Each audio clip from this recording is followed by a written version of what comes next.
रहीम हम कंटिन्यू कर रहे हैं अपनी lecture series on the subject of introduction to business. आज के लेक्चर में हम बात करेंगे फाइनेंशियल मैनेजमेंट के ऊपर, which is chapter number 18। So let's start today's lecture और बात करते हैं व्हाट इज फाइनेंशियल मैनेजमेंट। सो इसके कुछ वर्ड्स को सबसे पहले अंडरस्टैंड करने की कोशिश करेंगे। सबसे पहले हम ये देखते हैं कि ये फाइनेंस क्या होता है, then we will be looking ahead कि फाइनेंशियल मैनेजमेंट क्या होती है और फिर फाइनेंस मैनेजर के रोल्स रिस्पॉन्सिबिलिटीज़ क्या होती हैं, इसको अंडरस्टैंड करने की कोशिश करेंगे। सो द टॉपिक जिसके ऊपर हम डिटेल में बात करने जा रहे हैं, that is the role of finance and financial managers. So what do we understand by the word finance? ये पहली डेफिनेशन हमारे सामने आती है। That is the function in a business that acquire funds for the firm and manages those funds within the firm. Finance का मतलब है ही क्या? अगर हम इसको कहें कि बिजनेस के लिए अवेलेबिलिटी ऑफ द फंड्स, तो ये कहना गलत नहीं होगा। और फंक्शन जो आपको नज़र आता है फाइनेंस का किसी भी बिजनेस में, वो ये नज़र आता है कि फाइनेंसेस या हम फंड्स कैसे हासिल करते हैं ताकि हम फिर उन फंड्स को मैनेज कर सकें with in the firm, because उन फंड्स के बगैर हम कोई ऑपरेशंस परफॉर्म नहीं कर सकते। लाइक हम इक्विपमेंट नहीं खरीद सकते, हम बिल्डिंग नहीं खरीद सकते, हम अपने लिए रॉ मटेरियल्स नहीं खरीद सकते, सर्विसेज को एक्वायर नहीं कर सकते। सो अगर ये कहा जाए कि finance is the life blood of any organization, तो ये गलत नहीं होगा। सो इसी को लेकर आगे चलते हैं। तो गोल भी इस चैप्टर के हवाले से जो हम बात करेंगे वो इसी चीज़ के ऊपर है कि दो मेजर क्वेश्चंस हैं, what is finance and what do financial managers do. So finance को हमने ये कह दिया, this is the function in a business that acquire funds for the firm and manages them within the firm. So दो aspect नजर आए। Acquiring, पहली चीज क्या आई, दैट इज एक्वायरिंग फंड्स, और दूसरा क्या है, दैट इज मैनेजिंग फंड्स। क्योंकि देखें, एक दफा आपने फंड्स ले लिए तो काम खत्म हो गया? नहीं, हम एक्सपेंस जनरेट कर रहे होंगे, एक्सपेंस की वजह से फाइनेंस जो है वो या फंड्स जो हैं वो कम होते जाएंगे। तो दूसरी तरफ से हम फंड्स ले रहे हैं सेल्स की सूरत में भी, और फिर क्या हमें नए फंड्स की भी ज़रूरत होगी, हमें अपने बिजनेस को एक्सपैंड करने की ज़रूरत। तो managing funds is also an art जिसको हम डिस्कस करने जा रहे हैं। सो फाइनेंस बेसिकली क्या करती है, उसकी एक्टिविटीज़ जिसमें हम क्या शामिल कर सकते हैं, वो चीज़ें हो सकती हैं, दैट इज़ बजटिंग और प्रिपेयरिंग बजट्स और डूइंग कैश फ्लो एनालिसिस। तीसरी चीज़, planning for the expenditures of funds on such assets as plant, equipment and machinery. तीन बुनियादी चीज़ें आपको नज़र आती हैं। प्रिपेयरिंग बजट, दूसरी कैश फ्लो के एनालिसिस, जैसे हमने पहले भी बात की थी जब हमने अकाउंटिंग इन्फॉर्मेशन के लेक्चर्स को देखा, तो कैश इनफ्लो भी होता है और आउटफ्लो भी होता है, और कैश फ्लो स्टेटमेंट्स हम बनाते हैं। तो किसी भी फाइनेंस मैनेजर की एक रिस्पॉन्सिबिलिटी या फाइनेंस की रिस्पॉन्सिबिलिटी में आता है कि वो कैश फ्लो के एनालिसिस करे और फिर वो प्लान करे for the expenditures of the fund, यानी जो हम एक्सपेंसेस जनरेट कर रहे हैं उस फंड्स को भी वो मैनेज करने की कोशिश करता है। अब ये एक्सपेंसेस जो हैं, एक्सपेंडिचर्स किस तरह से होते हैं, जैसे एसेट्स ऑफ द प्लांट हम खरीद रहे हैं, कोई इक्विपमेंट है, कोई मशीनरी है, एटसेट्रा। सो अभी इसके सेकंड एस्पेक्ट के ऊपर चलते हैं और बात करते हैं what is financial management. So the job of managing a firm's resources so it can meet its goals and objectives. So finance manage करना, that is what is called as financial management. यानी finance हमने कहा funds को acquire करना और manage करना। तो financial management क्या हुई, ये जॉब हुई किसी भी फर्म की कि वो अपने रिसोर्सेज को इस अंदाज में यूटिलाइज करे, मैनेज करे कि वो अपने गोल्स और ऑब्जेक्टिव्स को अचीव कर सकें। और इसी तरह से हम अगली बात भी साथ ही कर लेते हैं और दोनों को इकट्ठा डिटेल में देखते हैं। फाइनेंस मैनेजर्स या फाइनेंशियल मैनेजर्स, वो जो इस सारे प्रोसेस को मैनेज कर रहे हैं, simple as that. So managers who examine financial data prepared by accountants and recommended strategies for improving the financial performance of the firm. So financial managers वो लोग होते हैं जो फाइनेंस के डिसीजंस ले रहे होते हैं। अब फाइनेंस का जो डेटा आया वो कहाँ से आया था, हमने लास्ट लेक्चर्स में बात की थी, वो अकाउंटिंग से हमने इंफॉर्मेशन ली। इस इंफॉर्मेशन की बेस के ऊपर, यानी इस अकाउंटिंग इंफॉर्मेशन को हमने क्या कहती है, फाइनेंशियल डाटा। ये अकाउंटेंट्स ने बनाया, और फिर इसी की बेस के ऊपर हम अपनी स्ट्रैटेजीज को डिवाइस कर रहे होते हैं। वो स्ट्रैटेजीज क्या हो सकती हैं? फंड्स को एक्वायर करना, एक्सपेंसेस किस तरह से करने हैं, हमने जो कैश फ्लो है उसको कैसे प्लान करना है, एटसेट्रा। सो इसके ऊपर डिटेल लेक्चर में डेफिनेटली ज़रूर बात करेंगे। सो इससे हम क्या कर रहे होते हैं? कंपनी की फाइनेंशियल परफॉर्मेंस को बेहतर करने की कोशिश कर रहे होते हैं। So financial management is the job of manager managing a firm's resources to meet its goals and objectives. So without a carefully calculated financial plan and sound financial management, a firm has little chance of survival, regardless of its products or marketing efforts. So हम जो भी करना चाहें, जितना भी अच्छा करना चाहें कर सकते हैं सॉरी, लेकिन फाइनेंशियल मैनेजमेंट के बगैर हमारे चांसेस ऑफ सर्वाइवल मुश्किल हो जाते हैं। इसीलिए हम कहते हैं कि finance system is the lifeblood of any organization. So इसको अगर थोड़ा सा और डिटेल में बात करें तो रोल ऑफ अकाउंटेंट, ये जनरल सवाल पूछा जाता है कि अकाउंटेंट्स में और फाइनेंस मैनेजर्स में क्या फ़र्क होता है। तो इसको कंपैरिजन भी कर लेते हैं ताकि ये पॉइंट भी हमारा क्लियर होता जाए।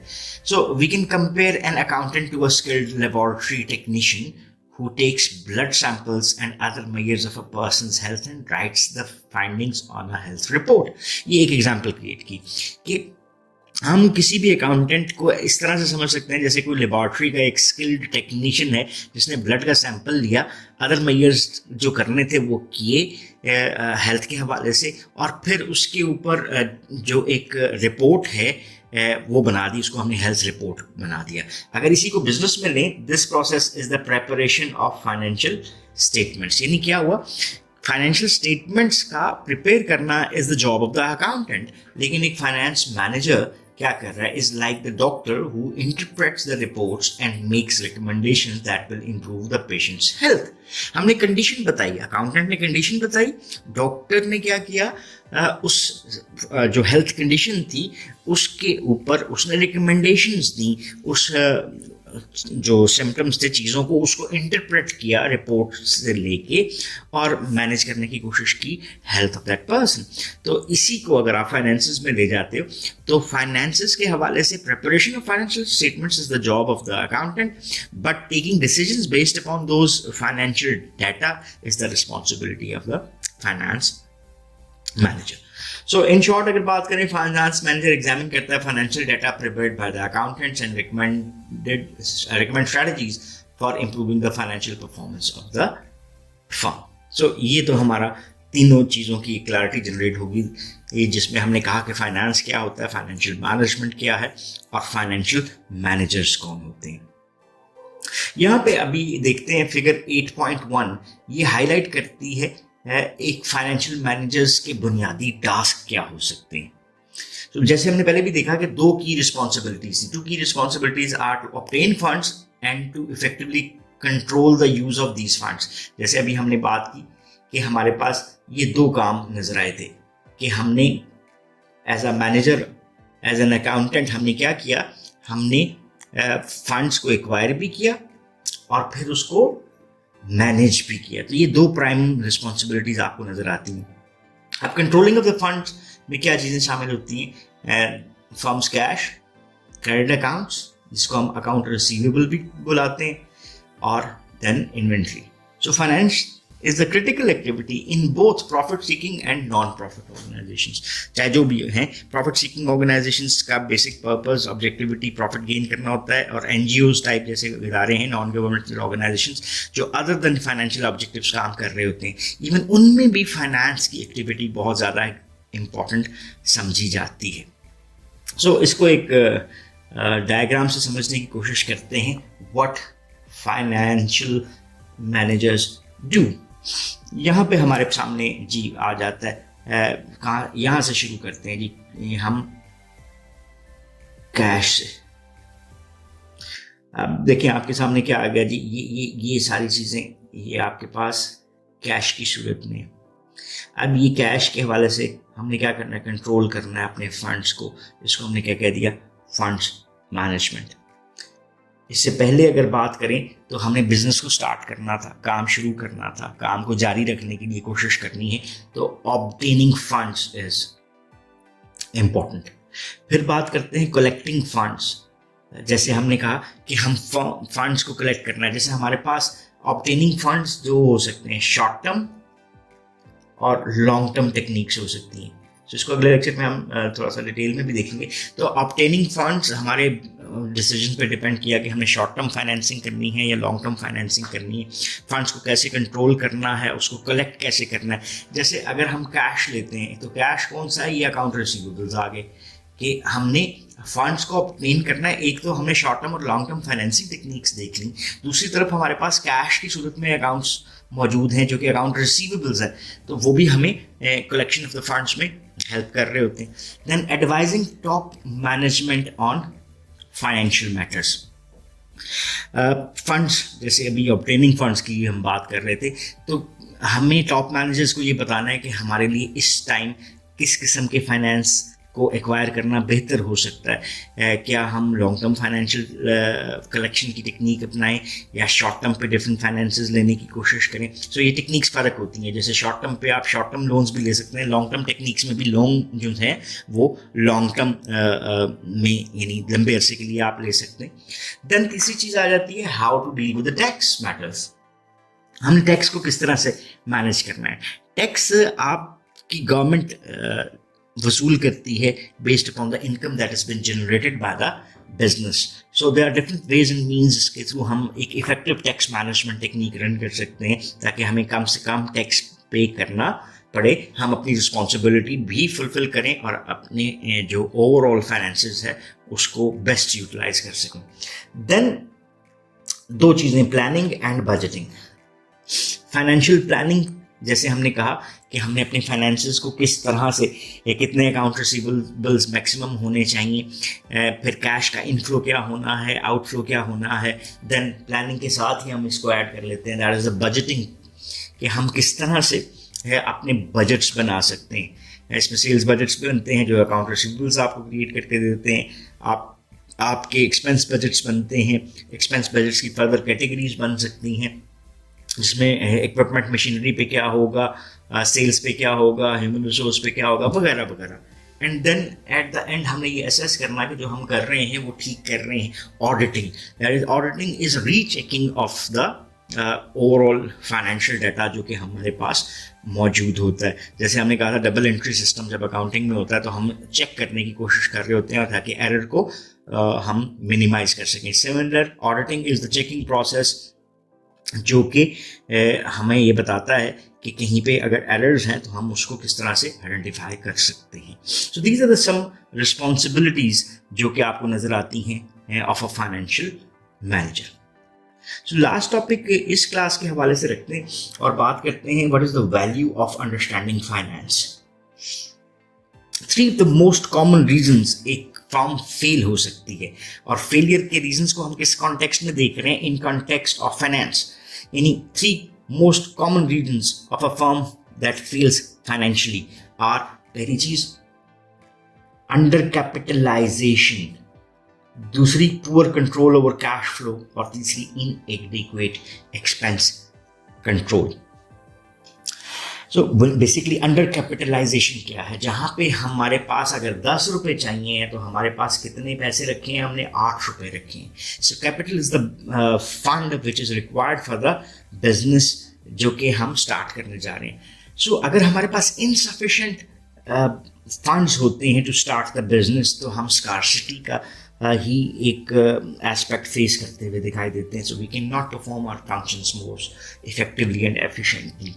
तो under capitalization is one of the top reasons जिसकी वजह से आपको कंपनीज जो हैं वो फेल होती हुई नजर आती हैं। देन दूसरा एस्पेक्ट है poor control over cash flow. Cash flow को हम पहले भी देख चुके हैं। ये हमारे पास कैश का इनफ्लो भी होता है और कैश का आउटफ्लो भी होता है। कैश इनफ्लो मीन्स जो पैसा आपके पास बिजनेस में आ रहा है, और कैश आउटफ्लो वो पैसा जो आपके बिजनेस से बाहर जा रहा है। इनफ्लो आपका रेवेन्यू होता है और आउटफ्लो आपका एक्सपेंस होता है। सो अगर पुअर कंट्रोल आप रखते हैं over the cash flows of the organization तो भी आप अपने डिफरेंट एस्पेक्ट्स जो बिजनेस की नीड्स हैं उसको मैनेज नहीं कर पाते। So inefficient utilization of the capital आपको नजर आती है। और देन तीसरी चीज़ that is inadequate expense control. Expense जैसे हम कहते हैं एक formula pi, total cost minus total revenue. ये कॉस्ट क्या है? Expense is a cost. So अगर आप एक्सपेंसेस को कंट्रोल नहीं करते ऑफ अ बिजनेस, जैसे हम जितनी एडवर्टीजमेंट्स कर रहे हैं ये हमारा एक एक्सपेंस है, जितने ब्रोशर्स क्रिएट कर रहे हैं, बिल बोर्ड्स लगा रहे हैं, ये भी एक्सपेंस है। सो इसका मतलब है ये ऑब्जेक्टिवली होना चाहिए। अगर इनएडिक्वेट एक्सपेंस कंट्रोल होगा तो फिर हम अपनी बिजनेस को प्रॉफिटेबिलिटी की तरफ नहीं लेके जा सकते। सो ये नीचे उसने एक बड़ी मज़े की स्टोरी भी डिस्कस की है। सो इस स्टोरी को आप फर्दर रीड आउट कर सकते हैं for the better understanding of the concepts as well. So अपने लेक्चर को हम यहाँ पर ख़त्म करते हैं और थोड़ी सी रिविजन करते हैं कि हमने क्या किया।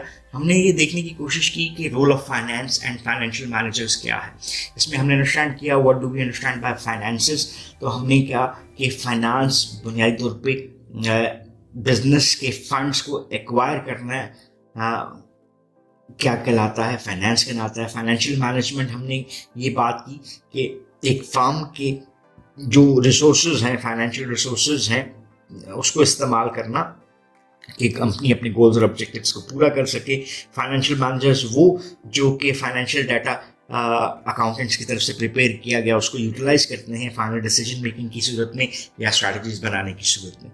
देन हमने देखा कि फाइनेंस मैनेजर्स जो हैं उनका रोल क्या है, और फिर एट द एंड हमने देखा कि वैल्यू ऑफ अंडरस्टैंडिंग फाइनेंस किसी भी फर्म के लिए कितना ज़रूरी बनती है। सो यहीं तक हम अपने लेक्चर को रखते हैं। If you still have any question और queries so you can ask in the comment section and we would definitely love to answer those. So once again, thanking you. Have a nice time. Allah Hafiz.